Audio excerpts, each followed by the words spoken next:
belajar dan berkembang di dunia kampus. Hari itu, matahari bersinar cerah di atas gedung-gedung universitas yang megah. Nafi berdiri di depan gerbang kampus yang besar dengan jantung yang berdegup kencang. Ia meremas tali ranselnya erat-erat. Bagi Nafi, dunia kampus terasa begitu luas dan asing, sangat berbeda dengan dunianya yang dulu di sekolah menengah. Nafi melangkah masuk ke dalam ruang kuliah yang luas. Ruangan itu penuh dengan suara riuh mahasiswa lain yang mengobrol dan tertawa. Nafi memilih tempat duduk di barisan paling pojok, berharap tidak ada yang memperhatikannya. Ia membuka buku catatannya yang masih kosong, merasa seperti titik kecil di tengah samudera manusia yang penuh percaya diri. Tak lama kemudian, seorang wanita dengan langkah tegap memasuki ruangan. Dialah Bu Kulsum, dosen yang dikenal sangat disiplin. Beliau meletakkan tasnya dan menatap seluruh mahasiswa dengan pandangan yang tajam, namun menyejukkan. Di sini, kita tidak hanya membaca buku, ucap Bu Kulsum dengan suara yang berwibawa. Kita belajar untuk bertanya dan berpikir. Bu Kulsum melemparkan sebuah pertanyaan sulit tentang isu sosial terbaru. Keheningan menyelimuti ruangan.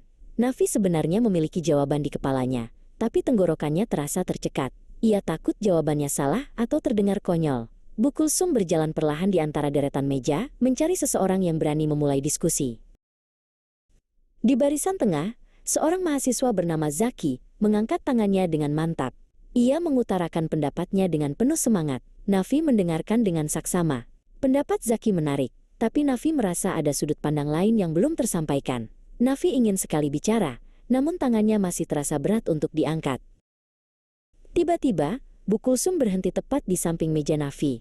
Beliau tidak memaksanya, melainkan memberikan senyuman tipis yang sangat hangat. Nafi, saya melihat ada ide yang sedang menari-nari di matamu, bisik Bu Kulsum pelan namun cukup jelas. Jangan biarkan ide itu terpenjara. Kampus adalah tempat yang aman untuk salah dan tumbuh. Dengan tangan yang sedikit gemetar, Nafi akhirnya mengangkat jarinya. Seluruh mata tertuju padanya. Nafi menarik napas dalam-dalam dan mulai berbicara.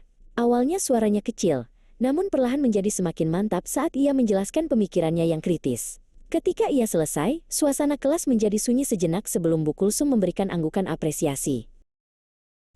Setelah kelas berakhir, Nafi tidak langsung pulang. Ia menghampiri Zaki di perpustakaan untuk mendiskusikan tugas kelompok. Mereka bekerja sama, menggabungkan ide-ide mereka yang berbeda menjadi sebuah presentasi yang hebat.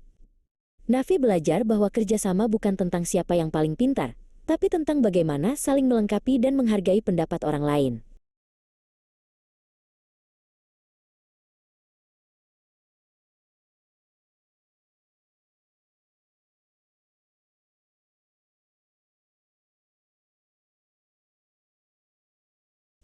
Beberapa minggu berlalu, dan Nafi bukan lagi mahasiswi yang pendiam di pojok kelas. Suatu sore, ia bertemu Bu Kulsum di lorong kampus. Bu Kulsum memberikan sebuah buku referensi tambahan kepadanya. Kamu sudah berkembang pesat, Nafi. Teruslah berani bersuara, puji Bu Kulsum. Nafi menerima buku itu dengan senyum lebar, merasa sangat dihargai.